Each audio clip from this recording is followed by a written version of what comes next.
பாலியல் குற்றச்சாட்டுகளை மூடி மறைக்கும் துணைவேந்தரை கண்டித்து போராட்டத்தில் ஈடுபட்ட மாணவர்கள் மீது தடியடி நடத்தி வலுக்கட்டாயமாக போலீசார் கைது செய்தனர். இதனால் பல்கலைக்கழக வளாகம் போர்க்களமானது.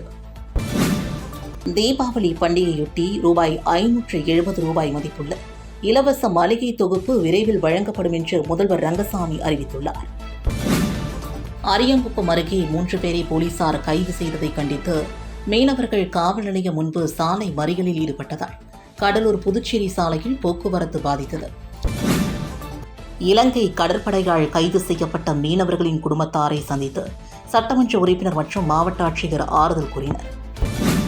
புதுச்சேரி நீதிமன்றத்தில் மின்னணு மனு தாக்கல் முறை கட்டாயமாக்கப்பட்டு நடைமுறைக்கு வந்துள்ளது.